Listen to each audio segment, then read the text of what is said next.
অনুষ্ঠিত হয়ে গেল সিটি ব্যাংক নিবেদিত কালি ও কলম তরুণ কবি ও লেখক পুরস্কার 2024।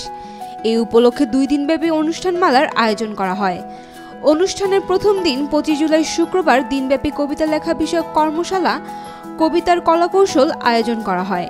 এতে কবিতা লেখার নানা কলাকৌশল সম্পর্কে আলোকপাত করেন কবি ও সাংবাদিক সাজ্জাদ শরীফ, কবি ও প্রাবন্ধিক তুষার দাস, কবি ও শিক্ষক সাকিরা পারভিন এবং কবি পিয়াস মজিদ।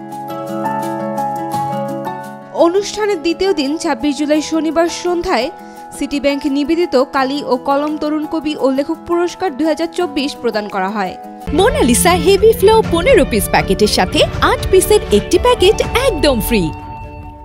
অনুষ্ঠানে সভাপতিত্ব করেন কালি ও কলমের সম্পাদক মণ্ডলীর সভাপতি এমিরিটাস অধ্যাপক সৈয়দ মঞ্জুরুল ইসলাম। প্রধান অতিথি হিসেবে উপস্থিত ছিলেন বিশিষ্ট শিক্ষাবিদ ও প্রাবন্ধিক এমিরিটাস অধ্যাপক সিরাজুল ইসলাম চৌধুরী। অনুষ্ঠানে বিশেষ অতিথি হিসেবে উপস্থিত ছিলেন সিটি ব্যাংকের ব্যবস্থাপনা পরিচালক ও সিইও মাসরুর আরিফিন সহ ব্যাংকের কর্মকর্তাবৃন্দ।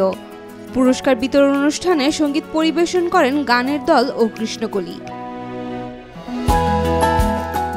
উল্লেখ্য, তরুণদের সাহিত্য চর্চাকে উৎসাহ প্রদান ও গতিশীল করার লক্ষ্যে মাসিক সাহিত্যপত্র কালি ও কলম 2008 সাল থেকে প্রতি বছর কালি ও কলম তরুণ কবি ও লেখক পুরস্কার দিয়ে আসছে।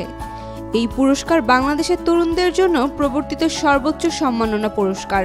এ পর্যন্ত 67 জন কবি ও লেখক এ পুরস্কার অর্জন করেছেন, যা নবীনদের সাহিত্য চর্চা ও সাধনাকে সঞ্জীবিত করছে। Desk report, Daily Sun. For more updates, follow us on Facebook, subscribe our YouTube channel, get the latest update on www.daily-sun.com.